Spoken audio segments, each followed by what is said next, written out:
everyone. Today, we're going to review some tips for having a healthy diet on a budget. My name is Kristin Cardillo, and I'm a registered dietitian for EmblemHealth.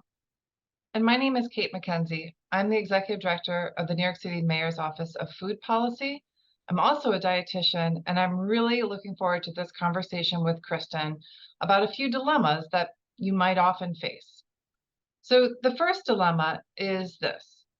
Fruits and vegetables can be pricey, and when they spoil so quickly, it feels like a waste. So, some ways and some tips that we have to preventing this is actually including more frozen fruits and vegetables into our life, as well as some shelf-stable fruits and vegetables into our life. So frozen fruits and vegetables are pretty much picked when they're ripening, and then placed into the freezer to stop the bacteria from growing and to keeping them fresh for long periods of time. They are often more affordable and on sale even in the stores and can be a great way to whip up a quick meal and add those vegetables in. I think that those are some great suggestions, Kristin.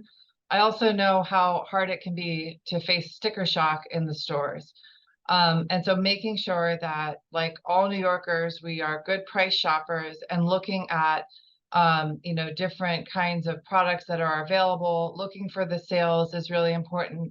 But also know that there's no judgment about buying a can of something or a bag of something frozen as opposed to the fresh counterpart.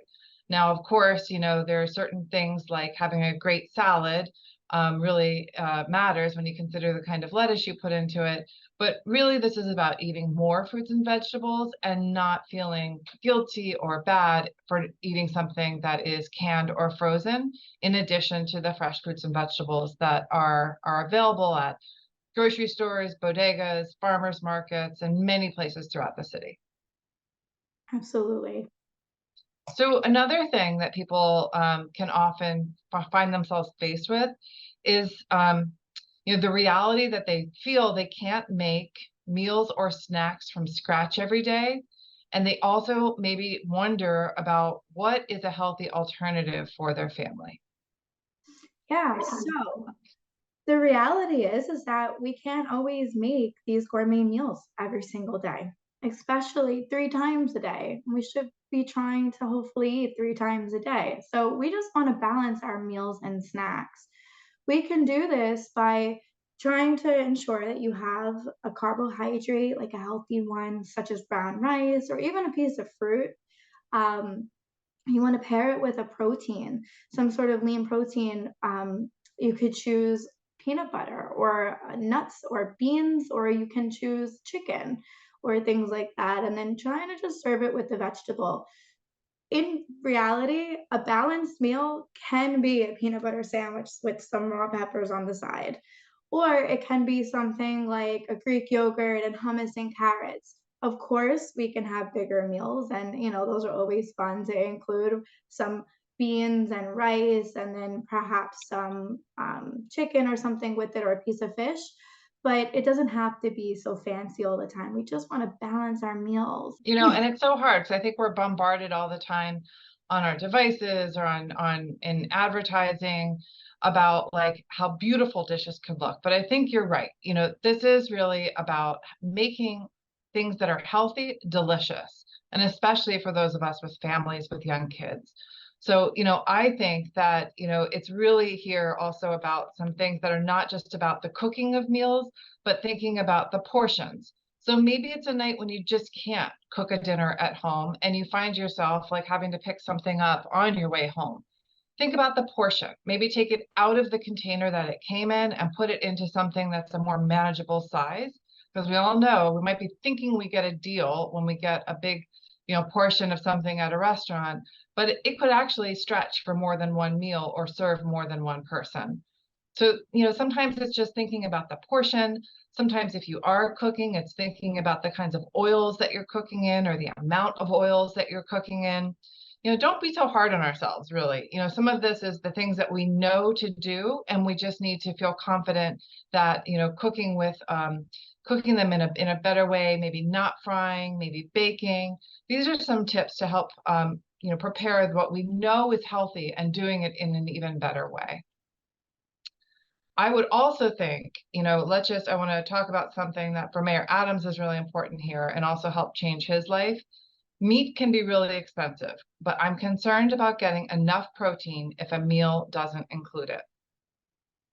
Yeah, so animal products in general can come with a loaded price, especially meat. When we say meat, we mean red meat, especially.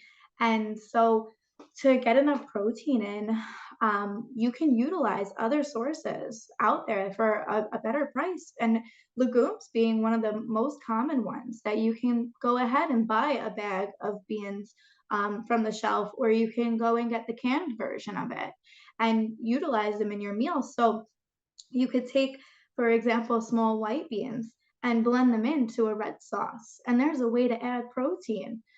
You could take that and blend it into a soup, or have them just in a soup, or pair it with some rice.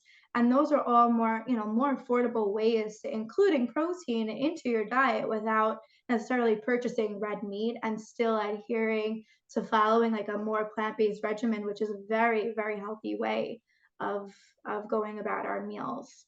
Yeah, I think that that's all right. I will also, something that I think people don't realize is that most people do eat enough protein, but we need to really be thinking about the right types of proteins. You talked a little bit about red meat, and I want to underscore, particularly for some chronic diseases, it's really not great at all and is leading to exacerbating chronic diseases. And Mayor Adams, as many people might know, actually reversed his diabetes when he switched his diet to a plant-based diet, as opposed to one that was heavy with animal products and heavy with red meat. So, but it also didn't happen overnight, and that's something I really want to impress upon our listeners, is that, these changes shouldn't be done dramatically or else they won't last. Really think about ways that you might maybe eat a meatless meal a week or two, really loading up on an extra serving of fruits and vegetables. And don't be afraid of plant-based proteins, right? Like a plant-based protein is essentially a bean or a lentil. And those are familiar to most people, and certainly throughout different kinds of cultures and ethnicities. So, think about a bean or lentil soup or stew, bean burgers, tofu stir fries with lots of vegetables, and again, different kinds of seasonings. Make plant-based foods the focus of your meal. And again, try combining, as you're on your journey, smaller portions of animal proteins with larger portions of plant foods. And again, in those soups or those stews, a little meat can go a long way. So think about this in your journey to, continue eating on your pathway to a healthier life. And small changes that can grow over time are going to make a big difference.